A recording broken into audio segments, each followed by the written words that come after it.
Hello guys, and today, well, not today, but this video is not gonna be a Arcane Honesty video. It's just gonna be a little bit of messing around while I elaborate on my magic conglomerate. This is a voiceover, by the way, because the last video's stuff was a little wonky, but I hope you guys enjoy. Anyways, my magic conglomerate. So starting with Nether, Ether, and Mether. These are from A Cycle of Galand. Really fun book. Really nice. Nether is my favorite of all these. It is basically a substance that inhabits the creases of matter in the world, like all the nooks and crannies. Magic just there. It's everything has it, and it can be utilized with varying levels of proficiency, and it can just be pretty nice for my mages and magicians and the sort. Ether is a little more janky in my opinion. It's everything that isn't Nether, but instead of that, Ether's more like orderly stuff, while Nether's more like chaosy life stuff. So yeah, instead of Ether though, Mether is what I would more prefer, because Mether is a more elegant solution in my opinion. It's the stuff of creation, and it can be used to alter things and how they work, kind of like a divine-esque creation magic almost. Yeah, so I'd go with Nether and Mether, but their names would be changed and everything, and yeah. Anyways, so I would also, well, let's see. Moving on, Stormlight from the Stormlight Archives by Brandon Sanderson would be, it's, well, not what I would use in the book, but it would be a funny little, not wood. Here, let me organize my thoughts real quick. Alright, so Stormlight is kind of like Nether in the fact that it's a substance that's already there, but it can be used by other or magicians and stuff. So that basically is the sort of structure that spectralurgy would be, and that is a little funny thing that we'll round back to. But yeah, but the soul, now that is something, I tell you what. The soul would be something that is definitely a thing in the book. I don't even know what I'd name it yet. That's why I'm doing this little yap sesh. But the soul is an amber orb, a piece of a god within every living thing. It's a good idea from the Cycle of Galand. Again, I really like it. Let's see. Yeah, the soul. Let's see. It's a good explanation for magical abilities, and with the right manipulations of certain magics, it could be added to another living thing, making them inherently better at using magic, and also, well, I don't know what else it would do, but it would be pretty fun like that. Yeah, it can be transported from one living thing to another, killing the living thing, obviously, because without a soul, you're not alive. But, yeah. And then, after the soul, I have down the spectralurgy, so let's circle back that. It'd be manipulations of lights and the spectrums of lights, and it would be a substance, basically, that's already there and can be utilized. This is from the Black Prism and the Lightbringer series in general. It's one of my favorite kinds of magics, and definitely should be there. I really like it, not gonna lie. So, apart from that, I also have attunements from the Arcane Ascension series,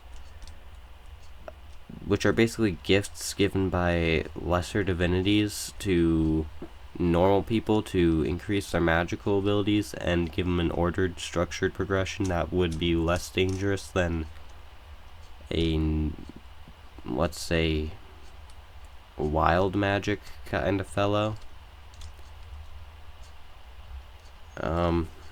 But there would be a attunement that could let them exploit this by altering attunements in general.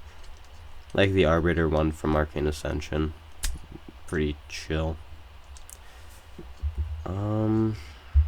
Yeah. An enchantment also from Arcane Ascension was a good idea, but it would work a little differently for mine. It would be more of a just imbuement of magic into matter, and it could be any of the magics I have into matter, but it would be a difficult and expensive process with a bit of cost. But for like a novice, it'd take weeks to do an enchantment, and then for a master, it'd take like hours basically. So yeah, that would be there. Otherwise, they'd, well, alright, so in order to be an enchanter, you'd have to have a different kind of magic too. If you're just an enchanter, which would be not fun for you as a person in this world, but you'd just be able to look at enchantments and analyze their structure. I'm not sure how common magic would be in this world, but probably pretty common, judging by the sheer amount of magics that are there. Yeah. If you were just an enchanter, though, you'd just be able to like look into enchantments and see how they work, and maybe alter them in certain situations, but usually you'd just be a little useless, since you wouldn't have any magic to imbue stuff into anyways. Though that could be solved with like batteries, like in Arcane Ascension and stuff. But yeah, this is all without souls, though, because using souls, you get into a different kind of enchantment called soul casting. Casting like metal, not like the soul casting from the Stormlight Archive. But this would be where they infuse pieces of soul with matter, which makes them more easily manipulated thing.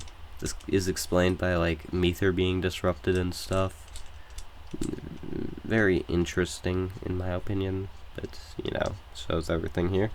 But yeah, it would be easier than enchantment, but also more expensive because you need actual pieces of soul, but it wouldn't require other things like time and effort and stuff.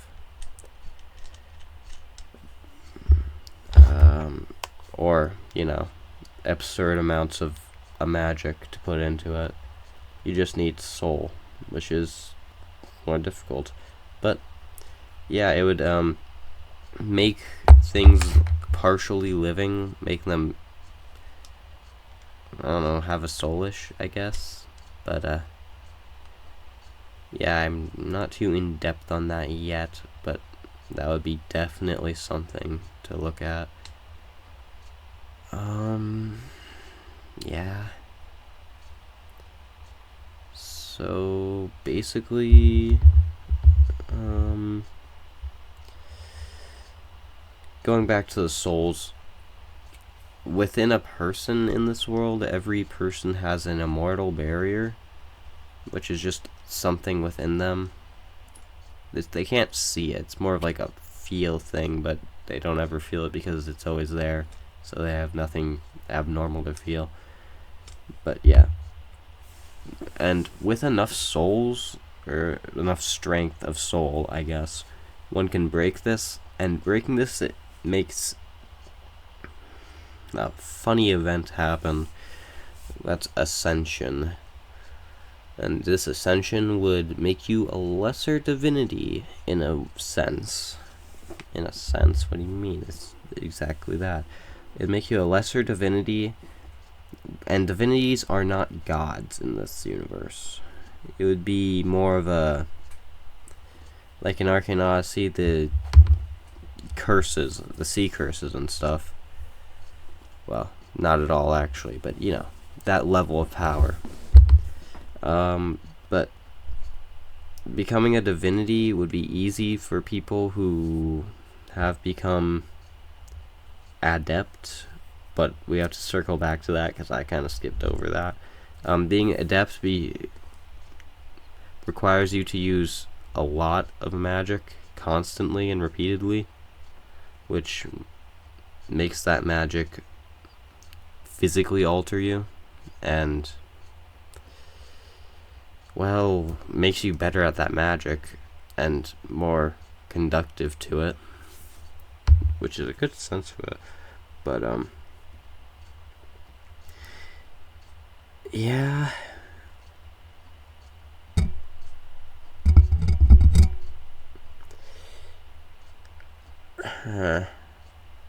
Interesting. Yeah, the drawbacks would always be there, though. It'd be more of a frowned upon thing that people do, but also all the strongest mages would do it because, you know, they need to be stronger and stuff. But going back to divinities, it'd be easier for an adept to do it, but any average mage could if they were to break their immortal barrier. But going through an ascension would also give you a new well of power. Well, not new. Let's see. No, it would let you combine your wells of power, like in Arcane Odyssey, for a not ascension, but what's it called? Awakening.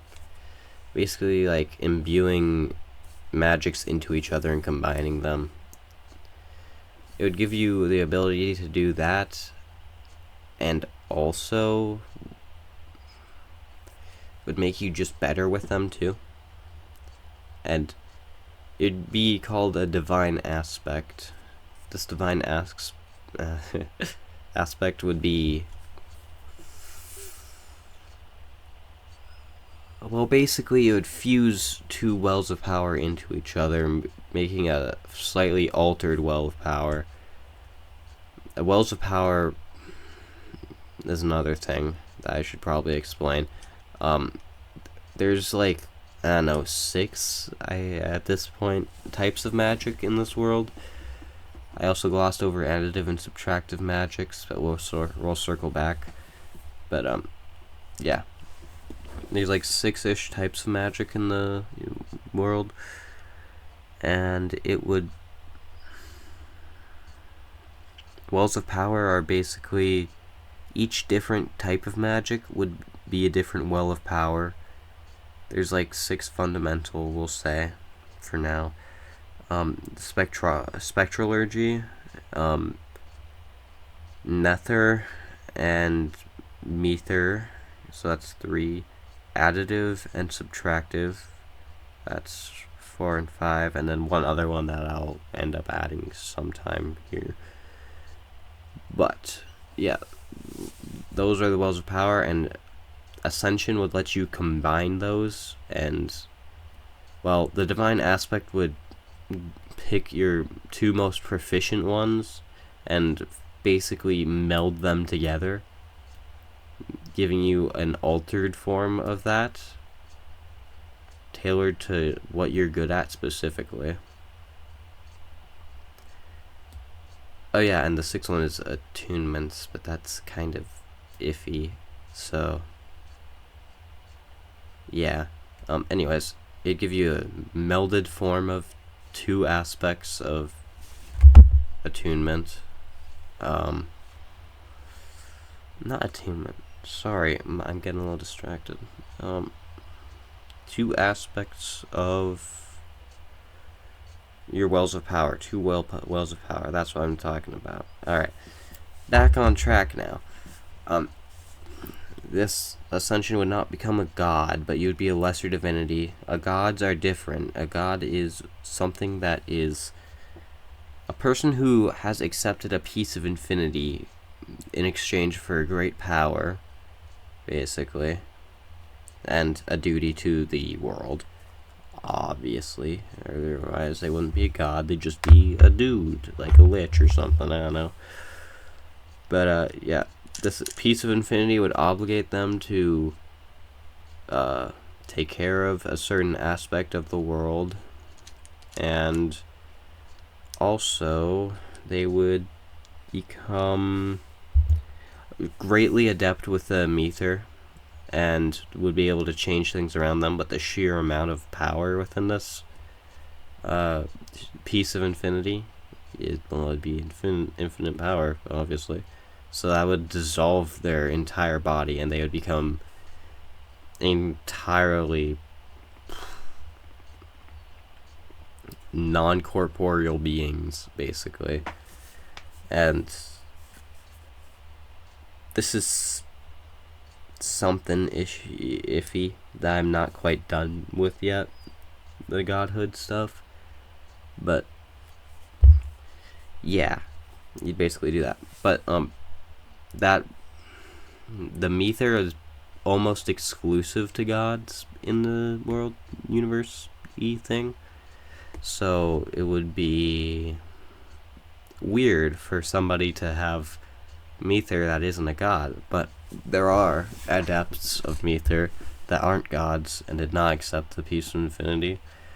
I'm not sure how you'd be offered a piece of infinity in the universe. That's why I'm iffy about on godhood. But yeah. These adepts of Mether would be called godlings. And since they're an adept, they do have that physical change to their body. And that physical change would make them half incorporeal, like spirits, basically. They'd be more localized in their powers to change things. And yeah. Let's see here. Usually the adepts wouldn't really appear much to people. They'd kind of stick together with the rest of them. But yeah, they would accept this piece of infinity and stuff. Circling all the way back to additive and subtractive magic, though. Additive magic and subtractive magic from the Sword of Truth series, which is alright. I haven't really finished it yet, but oh well. It would be interesting, like amplification magic and stuff. It would be interesting to add to other magics, but also good for just magicians to wield. But additive would basically increase certain aspects of the thing, and subtractive would decrease certain aspects of the thing. You can also utilize the raw energy of additive and subtractive. Subtractive would basically not erase, but well, yeah, actually erase matter, and additive would make matter from other matter. So can't make something from nothing, but you can add from something to something greater, basically. And you could intertwine these two, increasing the destructive force and decreasing the everything else force, and just create basically a nuke, I guess. I don't know. I don't know how that really works, but in the series it does work for them, so you know, it's fun. But yeah, it could be pretty in depth with that. And well, apart from that, I guess we would skip back down to, well, we could go a little more in-depth on the spectralurgy. Yeah, let's do that. So basically, the spectralurgy would divide the magics into different spectrums. That doesn't work. Hear me out here, alright? So basically, spectralurgy is like red, or let's just explain what's in the black prism. So there's infrared, which is basically a gaseous substance that is flammable and basically just heat at that point. But then red would be like a napalmy substance that's like a gel that's extremely flammable. But orange would be an oilish substance that's good for lubrication and the such. Yellow would be a volatile solid that would, with the exact right color wavelength thingy, would be like super sturdy and like the perfect solid. But then we got green, which would be a flexible substance, and it's flexible solid. And then a blue would be a non-flexible rigid solid with kind of like the properties of ice. But, well, then there's purple's not a color necessarily, it's a combination. But the ultraviolet would be kind of like an ultra fragile thin substance. But yeah, it'll be quite interesting to have something like that in this world too. And then we could go along with the stormlight thing and add different types of light and just expand upon that, you know. It'd be fun. But yeah, that's basically all I got for right now. If you guys would like to hear about this little yap sesh a little more, just be sure to encourage it by liking the video and commenting and subscribing as you do. See, shameless plug, but yeah. Yeah, that's about it. So, hope you guys enjoyed this little session, and I don't know, do with this information as you will. I don't steal it, hopefully, but I don't know why you would.